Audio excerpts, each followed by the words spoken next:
banyak, sok pakai uap nasi. Pakai uap nasi. Cukup dengan cara yang sama. Nah, niupnya gimana? Ditiupin sama orang lain. Apalagi ditiupin sama pasangannya. Itu teman-teman ya. Nanti uap nasinya mengarah ke mata.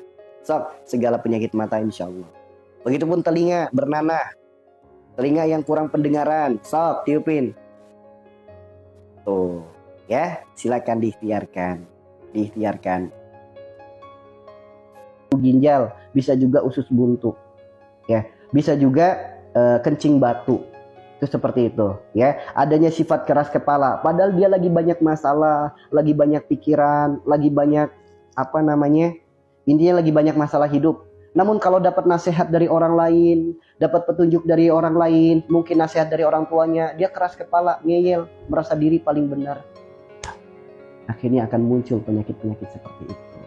Ya, paham di sini teman-teman? Makanya ayo, saudaraku semua yang dirahmati Allah, para pecinta, para perindu Rasulullah, ayo, jika kita ingin sembuh, jika kita ingin sehat, perbaiki penyebab, bukan sibuk cari obat. Sakit jantung, jantung disebut kolbu, kolbu disebut hati. Orang yang memiliki penyakit pada jantungnya karena orang yang banyak menempatkan keinginan, harapan, angan-angan dunia di dalam hatinya. Segala apapun dalam hidupnya, obsesinya adalah perkara dunia. Keinginan, harapan, angan-angan. Ketakutan, kekhawatiran, kecemasan, kecintaan berlebih kepada dunia. Sedangkan nur ilahi atau Allah dalam hatinya kecil, sehingga jantungnya bermasalah. Itu kalau penjelasan secara ruhani.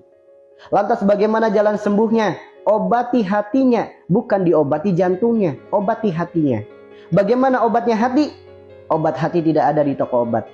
Ya, obat hati itu ada 5 perkara.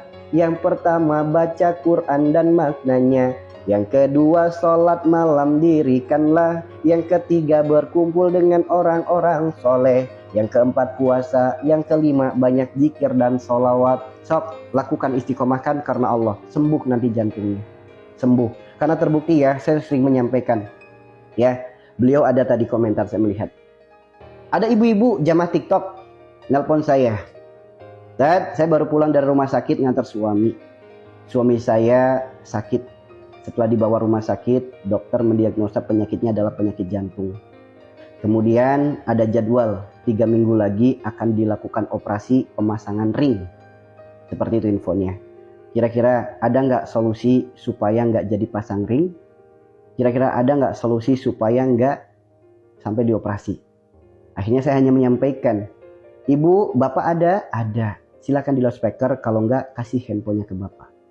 Kemudian saya hanya menyampaikan, Bapak, jantung disebut kolbu, kolbu disebut hati. Orang yang jantungnya sakit karena hatinya sakit. Maka fokus bukan obati jantungnya, obatilah hatinya. Obat hati ada 5 perkara, 5-5-nya kerjakan istiqomahkan karena Allah. Subhanallah teman-teman, hanya waktu 3 minggu.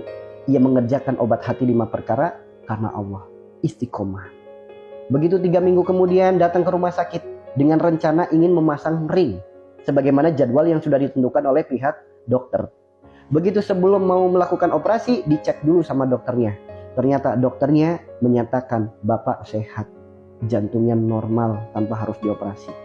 Itu teman-teman. Jika Allah sudah ikut andil, tidak ada yang mustahil teman-teman.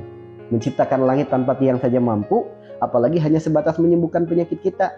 Maka kesadaran akan kesalahan itulah gerbang utama untuk kesembuhan.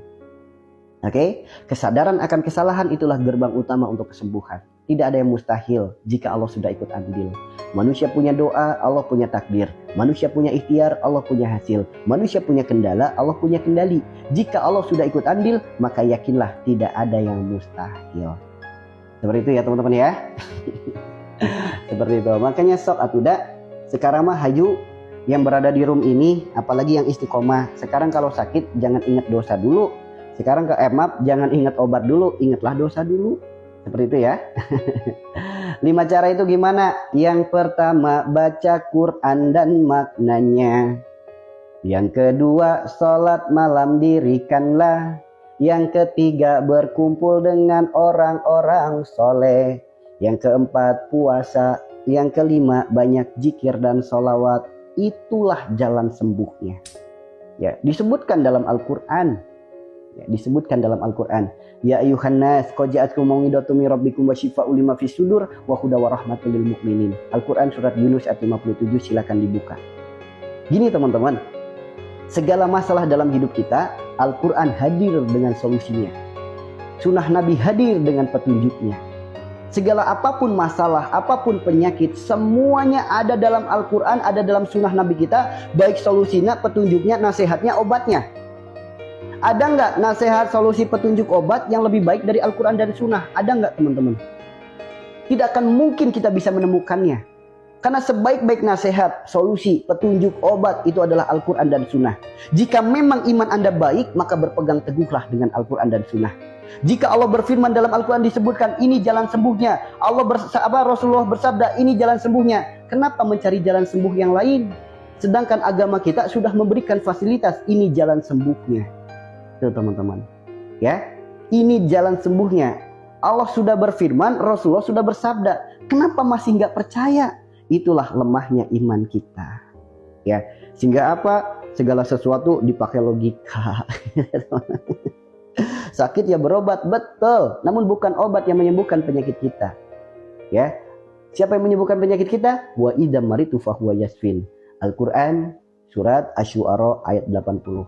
Tuh, semua jawabannya ada di Al-Qur'an. Semua solusinya ada di Al-Qur'an. Semua petunjuknya ada dalam sunnah Nabi kita. Kenapa masih ragu? Kenapa masih bingung? Kenapa belum yakin? Karena dosa, teman-teman.